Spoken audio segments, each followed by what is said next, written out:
জুলাই জাতীয় সনদ 2025-এর খসড়া, যেটা ঐকমত্য কমিশন থেকে আমাদেরকে প্রেরণ করা হয়েছে, এটার সাথে সম্পূর্ণ একমত পোষণ করে আমরা আমাদের রিপ্লাই দিয়েছি।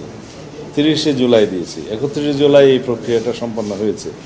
এখন এটার বাস্তবায়নের জন্য আইনি ভিত্তি থাকতে হবে বলে যে কেউ কেউ বলছে, সেই প্রক্রিয়ায় যদি কেউ আলোচনা করতে চায়, আমরা সেই আলোচনা আহ্বান জানালে সেখানেও আমরা যাব।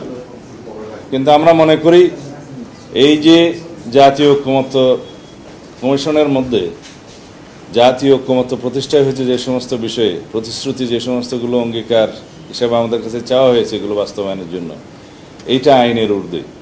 কারণ গণ অভ্যুত্থানকে আইন মেনে হয়েছে, জনগণের অভিপ্রায় ইচ্ছা অনুসারে হয়েছে। জনগণের চূড়ান্ত অভিপ্রায়ের বহিঃপ্রকাশের নামই হচ্ছে সংবিধান।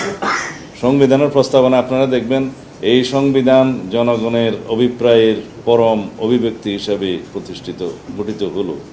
তো যেখানে জনগণের ঐক্যবদ্ধ অভিপ্রায়ের একটা ঘোষণা এবং অভিপ্রায় প্রতিষ্ঠিত হয়, সেটা আইনের ঊর্ধ্বে। ওইটা সোভরেন একটা বিষয়, সার্বভৌম একটি বিষয়। যেমন আমরা সংসদের হাউসকে, পার্লামেন্টের যে আলোচনার জন্য যেটা বলা হয় হাউস, সেটাকে আমরা সার্বভৌম হিসাবে স্বীকৃতি দিয়েছি বা সংবিধানে দেয়া হয়েছে। কেন দেয়া হয়েছে?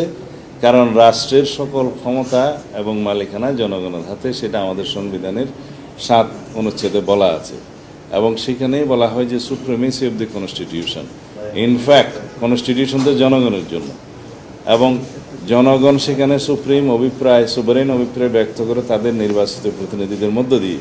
সেই নির্বাচিত প্রতিনিধি জাতীয় সংসদে তাদের জন্য আইন প্রণয়ন করে, সংবিধানের সংশোধনী করে প্রণয়ন করে, এবং সেই জনগণের প্রতিনিধি হিসাবে সকল রাজনৈতিক দল, গণতান্ত্রিক রাজনৈতিক দল, ফেসিবাদ বিরোধী সকল রাজনৈতিক দল ঐক্যমত্য হয়েই তো এই সমস্ত জাতীয় ঐক্যমত্য কমিশনের প্রতিশ্রুতিগুলো একাট্টা করেছে, একত্রিত করেছে, ঐক্যমত্য হয়েছে। এইটাই তো চূড়ান্ত অভিপ্রায়, এবং এরপর অঙ্গীকার আবদ্ধ হচ্ছি, আমরা প্রতিশ্রুত হচ্ছি, এবং তার মধ্য দিয়ে সেই প্রতিশ্রুতিগুলো বাস্তবায়নের জন্য একটা সনদ তৈরি হচ্ছে, এবং এই সনদটা জাতীয়ভাবে প্রকাশিত হবে, সেটা ওয়েবসাইটে যাবে, ইলেকট্রনিক প্রিন্ট মিডিয়াতে যাবে, এবং সমস্ত জনগণ সেটা দেখবে। এরপরে এই প্রতিশ্রুতি বাস্তবায়নের জন্য সরকার সংবিধানের সংশোধনীগুলো ছাড়া বাকিগুলো এখনই বাস্তবায়ন করতে পারে। আমরা সেই বক্তব্য আগেও দিয়েছি। শুধু বাকি রইল সংবিধান সংশোধনীগুলো, যেটা নির্বাচিত জনপ্রতিনিধিদের দ্বারা জাতীয় সংসদে এটা সংশোধিত হতে হবে। এখন তার আগে এই সংবিধান সংশোধনীগুলোর কোনো প্রক্রিয়া যদি থাকে, কেউ যদি প্রস্তাব করে, যারা আলোচনা করছেন, সেই আলোচনাতে আমরা অংশগ্রহণ করব। যদি সেটা কোনো বৈধ প্রক্রিয়া হয়, গ্রহণযোগ্য প্রক্রিয়া হয়, সেটাও আমরা গ্রহণ করব। আমরা সকল কিছুতে উদার প্রতিশ্রুতি দিচ্ছি।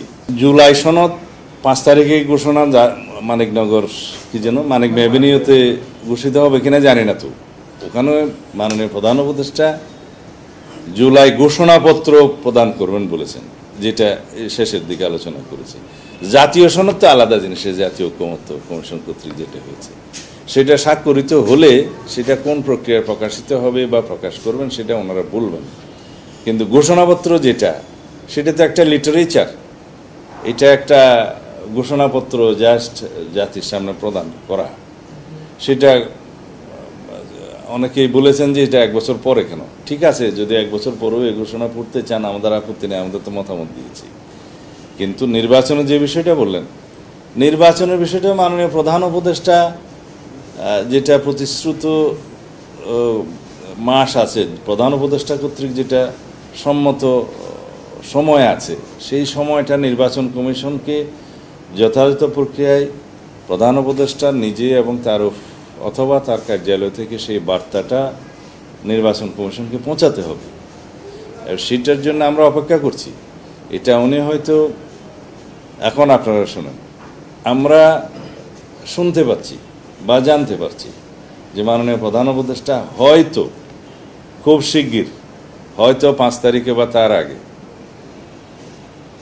জাতির উদ্দেশ্যে ভাষণের মধ্য দিয়ে হয়তো, আমি এই জন্যই বলছি যেহেতু আমরা শিওর না, নির্বাচন অনুষ্ঠানের বিষয়ে যে প্রতিশ্রুত সময় লন্ডন বৈঠকে নির্ধারিত হয়েছে সেটা জাতিকে জানাবেন, নির্বাচন কমিশনকে জানাবেন। সেটা না জানানো পর্যন্ত অপেক্ষা করব। মানিক অ্যাভিনিউতে যে ঘোষণা, জুলাই ঘোষণাপত্র পাঠ করার জন্য মাননীয় প্রধান উপদেষ্টা যাবেন, মুক্তিযুদ্ধ মন্ত্রণালয় সেই অনুষ্ঠান আয়োজন করছেন, পত্রিকায় দেখলাম।